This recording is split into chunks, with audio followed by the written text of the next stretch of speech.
Hello and welcome to Business Reporter's Improving Performance Through People campaign, hosted by the Telegraph Online.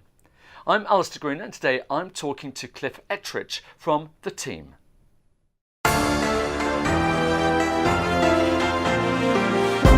Good morning. Good morning. Now we hear this term a lot at the moment, agility in business. How is this term being viewed by employees? Are they seeing it as an opportunity or are they seeing it as a threat? I think they see it as both. Organisations are being forced to change now. Costs are ensuring that the way in which organisations have been structured in the past mean that they have to have a lot more flexibility in them. And that's welcomed by employees because that gives employees a lot more freedom. But one of the fundamental truths of any employee is that they like to know what is the certainty in an organisation, where's the stability, what is the plan. And this is where there's a massive tension.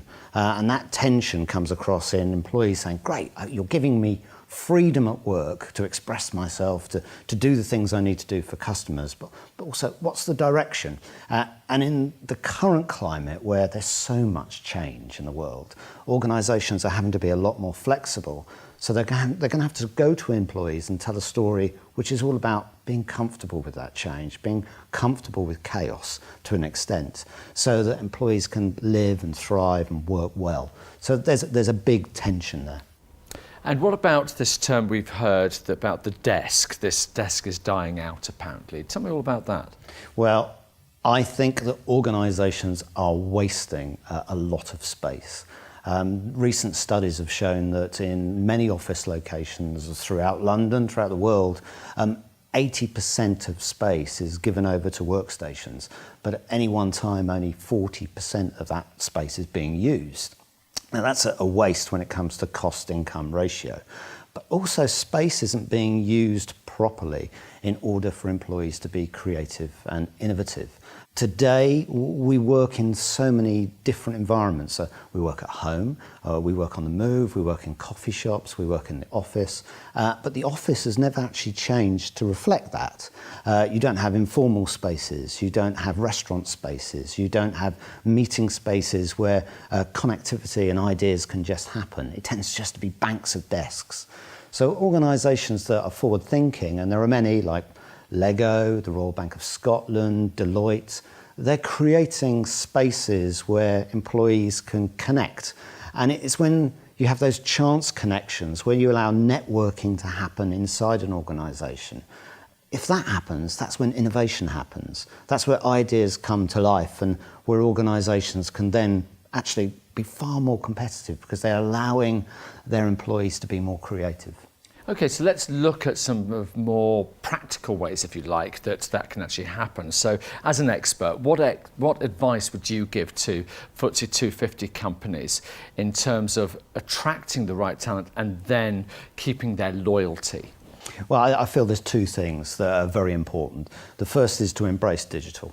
Digital tools are incredibly important to the new generation of workers that are coming through. And there's been a lot said about millennials and how millennials want to work in a very different way. But if you look at the next generation, Generation Z, this is a genuine generation who are digital natives. And very soon we're going to see many more digital natives in the workplace than there are digital immigrants. That's the people that never actually knew what collaborative tools and social media was when they were younger. Now, that means that these people want to work in different ways. They want to work with far more collaborative tools like Microsoft Teams or Slack, and these are online tools that enable them to talk more freely to one another, to share documents more freely. And it's the organisations that break out of the current platforms, that are the received wisdom, the Microsoft Outlooks, that are prepared to break those and allow employees to use new tools. That's going to be incredibly important.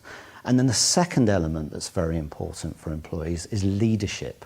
And by leadership, I mean giving them leadership skills. If you talk to many millennials now, they'll say the one thing that I really value is being able to lead and understanding what great leadership looks like. Most people coming into the workforce today will say, I was never given any leadership training, I don't know what it is. So organisations that can mentor them and help them become leaders, they will get the loyalty that very often is missing throughout organisations. So you've used a lot of terminology today which is very current. One of the words that we've been hearing a lot about is the associate employee as opposed to the regular employee. What's the difference between them? Well, we hear a lot about the gig economy at the moment, and employers really need to look at the gig economy and ask themselves, how are they going to create loyalty with that gig economy? Because at the moment, nobody's really doing that. I'll give you an example of somebody that is. Uber in the USA has introduced the 6th star. Now, the 6th star is a reward mechanism that a customer can give a driver if they've had great service. And if a driver gets that star, then what Uber does is it offers them ways in which they can build their business. So it's services to do with their car. Now, a normal employer would maybe give an Employee of the Month award. But what Uber's doing is saying to individuals, we recognise that you're drivers and you want to build a business. So we're going to give you that reward, but it's something you can use within your business. Now, any organisation that can then say to everybody in the gig economy, we recognise what you're doing, you're building your businesses, we're going to help you build your businesses if you work with us. That's a fantastic opportunity. And then you can build this associate network. And some organisations are even looking at creating a members club. So you actually pay a fee to be inside that associate network. Now that is a totally different business model. You're actually then saying to people, come inside, pay a fee to be inside, and you can work with us. Now, if your brand's strong enough, do it. But it's certainly something that you need to look at. How do you build that associate network? Okay, so let's look at that associate network.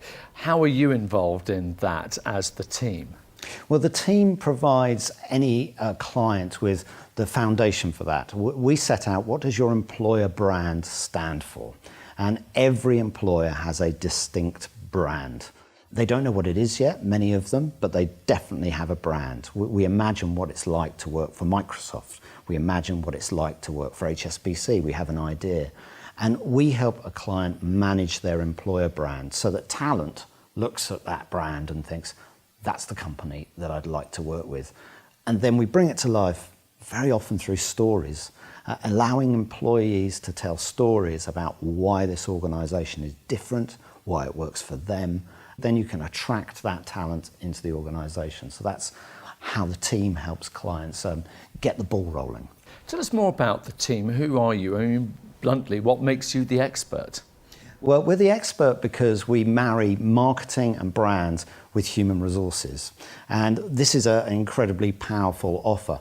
There are many organisations out there that talk brand and talk marketing, and there are many out there that talk HR. But the real key is to take the HR language and to take the brand and marketing language and merge it. Because very often inside organisations, there's a disconnect between the two. And people are the brand. And when HR and brand and marketing come together and work as one, then you have a fantastic organisation, because effectively every employee is a walking advert for you. Now, you've talked a lot about the current terminology like Generation Z and the millennials. That's now. What about the future? What do you see as the big trends that we should be looking out for in the next, say, 5 or 10 years? I think we need to get used to a time when employees are not as loyal as they may once have been.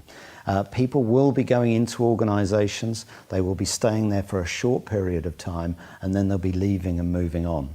That's a very key trend that any organisation just has to accept. The next trend is, when people are inside organisations, is to give them the freedom to work with new people all the time, to keep your organisation fresh. If you can realise that people actually want to work with different people, there's nothing worse than getting stuck in a rut.